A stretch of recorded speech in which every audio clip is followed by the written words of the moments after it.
Welcome to another Sunday WOAY Community Forum, where we talk to community leaders and local success stories to give you, the viewer, important information that affects Southern West Virginia. I'm your host, Lake Lewis Jr. Today we are joined by Hope Duncan, who is the Director of Public Relations for Hospice of Southern West Virginia, and Matt Miller, who is the company's Social Services Coordinator. Welcome to the show, Matt, and welcome back to the show, Hope. Thank you so much. How have you guys been? Doing great. How are Very you? good. All righty, so we've got a lot of stuff that we're going to talk about with you today. Naturally, the last time you were on, we talked about hospice and all the different things that you guys offer as far as care. Today, we're going to talk a little bit about some of the events that are coming up. You guys have Camp Hope coming up in June. So, Hope, Camp Hope. Camp Hope, yes. We're very excited for our camp this year. In 2020, of course, it had to be a virtual event. In 2021, we were able to go back to in-person, so this is our second year back in person. Nice. I'm very excited. Lots of applications coming in. How many people do you anticipate? So normally we kind of go for around 25 tends to be what our average is.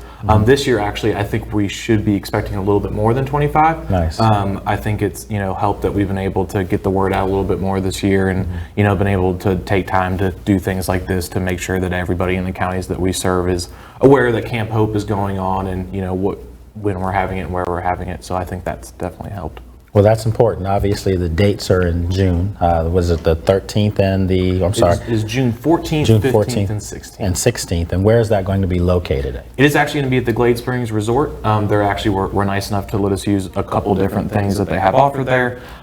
So we've got all types of different activities for the kids that are kind of based around their different amenities. Some of the things include the laser tag. They have bowling. So the kids will all be able to have different times where they go and do that. They also have the pool there, so the kids will be able to go swimming. And then we also have our bereavement activities are built in between those times. Okay. So, different things where the kids can kind of process different emotions and stuff like that, and kind of gives them that open forum to go and do that. And how long is the camp as far as like the start time and end time during the day? The camp starts at 10 a.m. and ends at 3 p.m. We kind of have drop off from 9 a.m. to 10 a.m. During that time, kids will have breakfast. They'll get kind of a chance to get settled in. They can meet the other kids in their group, along with the different staff members that are going to be leading those groups. Now, you guys mentioned bereavement, the bereavement department that you have. How does that work with the kids? I mean, in the sense that they're obviously dealing with different things. So the camp is more of an outlet for them, so to speak? Yes. With our bereavement department, I think one of the biggest reasons why we really do enjoy Camp Hope is we don't get a lot of time during the year to really have things that are focused towards kids. Gotcha. And really give, them kind of their moment to process through these things. And with the bereavement department, it allows us to where after a loved one passes, whether it's honor services, through somewhere else, kind of anything along those lines, you're able to use our bereavement department. They provide different bereavement counseling. You can have things as simple as, get a letter in the mail that just kind of shows somebody's thinking of you in this kind of time of need, or you can do things like, phone calls with our bereavement counselors. We also have different support groups that kind of happen, throughout the year. Some are a little more organized, and then some are very kind of, patient guided, and we kind of let them decide what they want to talk about and what topics are important to them. Now, as far as correct me if I'm wrong here, but hospice, naturally you think of older, older participants, so to speak. Are a lot of the kids dealing with grandparents, or is this sometimes they're dealing with, parents or people close in age to them? With Camp Hope, the great thing about it is that it's for all community members. Okay. And so we have kids where, it could have been a grandparent that passed away on our services, could have been a parent that passed away due to some unexpected cause. And so it really doesn't kind of, make it to where you have to have, somebody that was on our services to be able to participate for camp, or even with our bereavement services. So, anybody in the community that, wants to take time to talk about that is welcome to call, whether or not that loved one was on our services or not. Okay, and as far as the camp, Camp Hope, obviously, it's not named after you, is it? Yeah. Okay, I'm just teasing. But as far as the camp, is there a charge for participants to be in there? No, camp is actually completely free. We can also help with transportation, kind of try and meet you halfway on there. Nice. So we just kind of allow for anybody to reach out to us, let us know where you're at, how we can kind of help you, get your kids to and from camp. And we really do try to make that kind of active effort to make sure that we are able to kind of cater to everybody in the community. Now, a lot of these kids at the camp, are they fed? They get food and all those good things? Oh, yeah. We Okay. do lots of good things. Of course, breakfast and lunch every day, plenty of snacks. And then on the last day of camp, we actually have a family night where Nice. family members are invited in for a memorial service that the children have a big part in, and then a big family barbecue and cookout. Well, one of the questions we always ask, and I did ask this you last time you were here, it's around COVID and how it's affected business, and if it's, made changes that businesses have now seen that it's worked for them and they're going to implement them going forward. Have you guys come up with anything like that? I know for my department specifically, and I won't speak for everybody at Hospice, but a big thing I think was, getting used to the new kind of, platforms like Zoom and Teams and stuff like that. And, I think at the beginning we had a little bit of an adjustment period of, maybe holding some support groups over Zoom or, kind of some of those other phone platforms. But, in the long run, I think it's made it to where, with that being the norm now, it allows for more people to participate in these things. Sure. You don't have to block out that time to drive to and from. And so, I think one of those things we've definitely taken from it is that it's made it a lot easier to access our services Sure. after making some of these changes. Sure. Anything? Yeah, we also see on the other side of that people are ready to be face-to-face again, and especially in grief support, it's nice to actually put a face and a person to that other person that's Yeah. going through it with you, so that you have that camaraderie built in and that social support system. So we are trying to do it, offer it both ways. Some people are comfortable, they're ready to get out, and some people are a little more hesitant, so we're accommodating either. Okay. Folks, right now I'm joined by Hope Duncan and Matt Miller from Hospice of Southern West Virginia. And talking about Camp Hope, we talked about that earlier in the Bereavement Department. Now there's something else coming up, your Charity Auto Fair in July. Our Friends of Charity Auto Fair. It's our largest fundraiser of the year, July 22nd and 23rd. A huge auto show for any vehicle aficionados out there, but it's just a lot of family fun. We also have a petting zoo. We have car competitions, burnout competitions. Big concert Saturday night. Rodney Adkins will be our headliner, and fireworks after. And it's a where's this great event. located? Just It's at the Raleigh County Memorial Airport. Okay. All right. So, I feel bad. Just, certain places I haven't been to yet. So, That's all right. so where is the Raleigh County Memorial Airport? It's in Beaver. Okay. On And Airport Beaver Road. is a little bit beyond Beckley, if I'm not Yes, mistaken. yes. So I'm getting familiar somewhat. Yeah, you're getting Right off that map 64. there, and yeah. So how many times have you done this as far as the auto fair? The auto fair, this will be my first one being this involved. I was at the auto fair last year, so that was my first experience. Nice. But it is just a massive weekend full of activity and fun, and until you experience it, which I'm sure you will this year. You're in Yeah, town. if I'm here, I'll definitely, I have nothing else to do. So yeah, we'll Yeah. come down. So can you tell us as far as the type of cars? I mean, just super There's exotic cars? anything you could think of. The older cars, the newer customized cars, everything in between. My favorite are the 1920 era. So there's plenty of those. Cars, trucks, motorcycles, everything. One of the things that I've noticed since I've been here is just the outward pouring of community support. And it seems like businesses don't really rival each other here. They're actually helping each other. And for you to mention other, companies on air that you guys work with, I just think that's pretty awesome. Has it always been like this? For us, it has. Hospice of Southern West Virginia was started by a very small group of volunteers in 1981. And through community support, it has grown into the organization that it is today. And even with our Friends of Charity Auto Fair, every business that we approach is more than willing to help us out in any way that they can. We have sponsors that help us out. We have people that come out and set up as market vendors.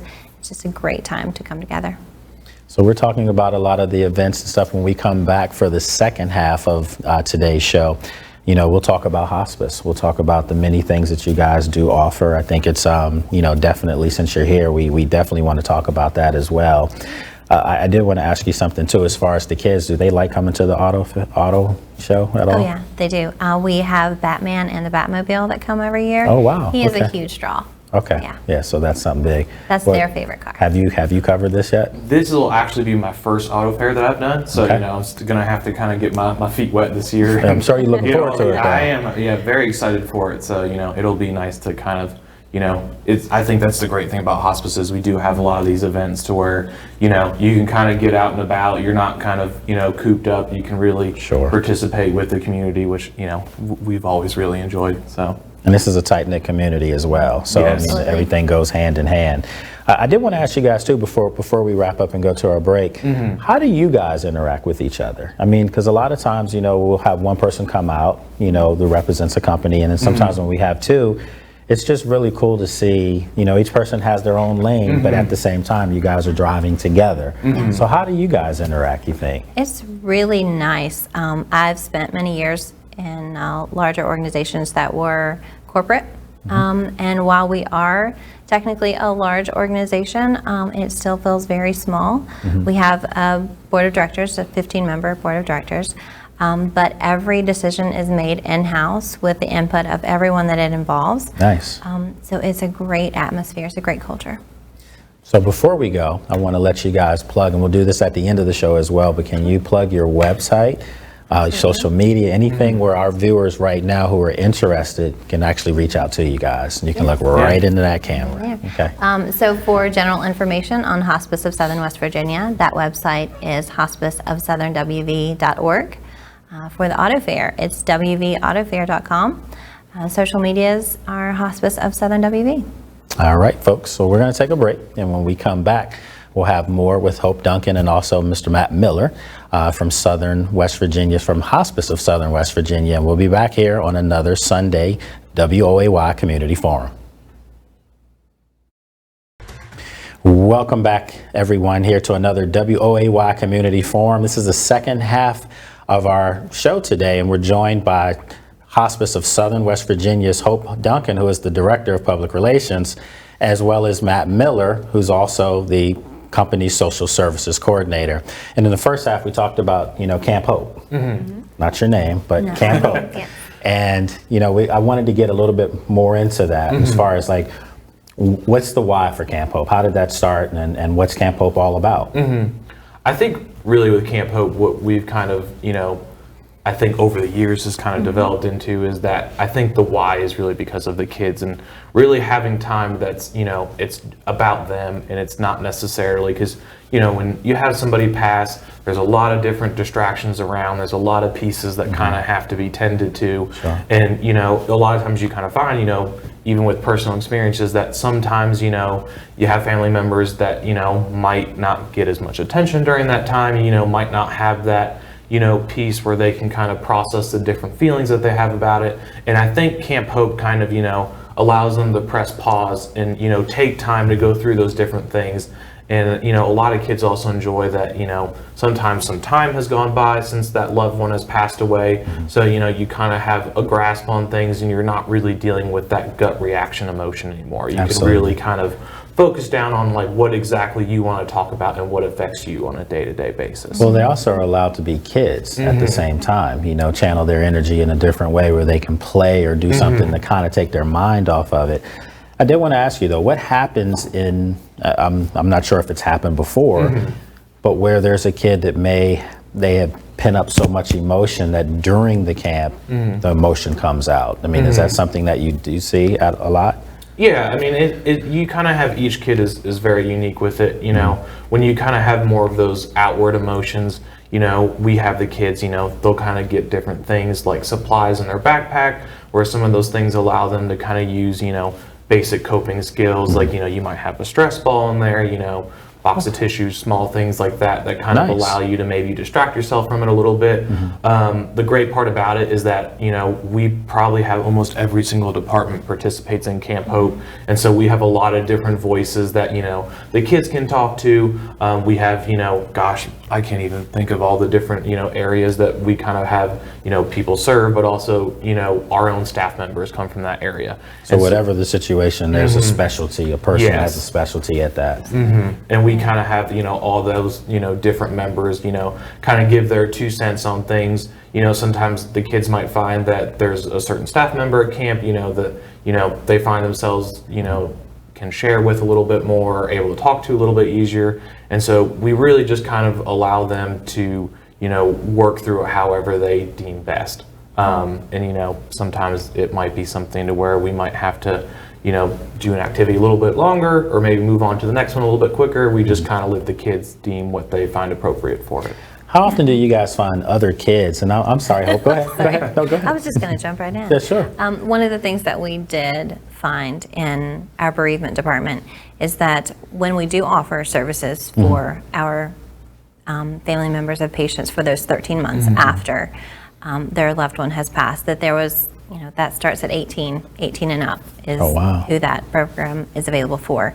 So we did find that there was a large section of children out there that were not being helped through this process. Even as adults, it's a difficult journey to get through grief. And for children, that's a little more complicated because they don't want to bring it up sometimes with mom or dad, because then, everyone's upset and that makes them feel like they shouldn't be able to talk about it. So we wanted to give them their own space, peers that were going through the same thing. And it's really amazing on that first day, kids come in and they're all a little timid, and you start having those conversations in a very casual way. And you see them light up like, oh my goodness, you understand, you've been there too. And the bond that they form so quickly is amazing, and they do feel so comfortable talking about it with other children. Nice. And now I did want to ask you, and then you kind of closed it off by saying that, how often do you see the other kids, who may have already gone through the process, help another kid who's just now coming into the camp and new environment, so to speak?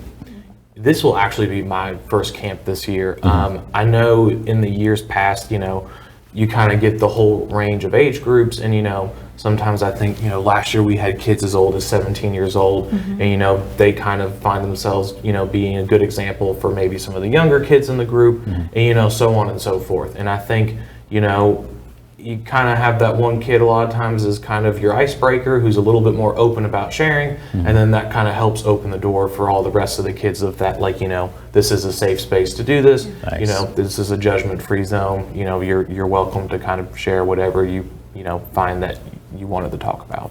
Yeah. And Camp Hope is staffed by licensed professionals that know exactly how to handle those situations. Our bereavement department is full of amazing, caring staff. And they offer their services not just to the children, but of course to our patients and their families and our staff. So it's a really nice combination that we all get to come together and say, yeah, it's hard. We've all been there.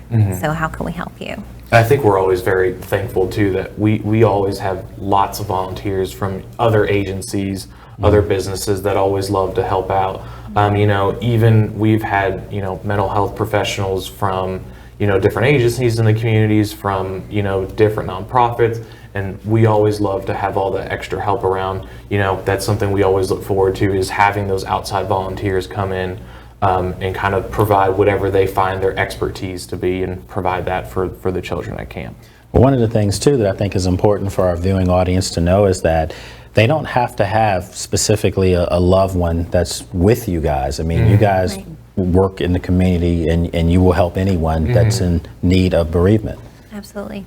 Yeah, anytime there's a significant loss, regardless of whether they were on hospice services or not, anyone can take advantage of our bereavement program. And that also includes, staff of other agencies too, because, we're also not the only healthcare provider that kind of deals with those, tough things and those, things that are a little bit harder to process when you go home. So really anybody is able to call in and use those services, even if it wasn't for a direct family member or a direct friend or something like that.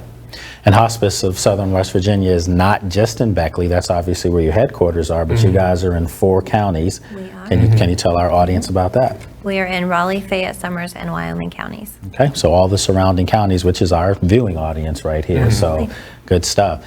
Now, we talked about, off the air, we talked about Bowers, so you want to catch us up? Bowers Hospice House, that's our inpatient facility that we have.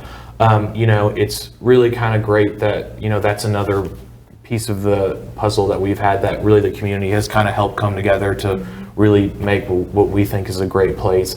It kind of allows for, loved ones, if they're not able to be in the home for whatever reason, if it's medical reason, fiscal, something along those lines, they're able to have that Bowers house, which if you're under our services is free of charge. So, something to where, as long as we can kind of get you in there is something that we love to be able to provide to the community.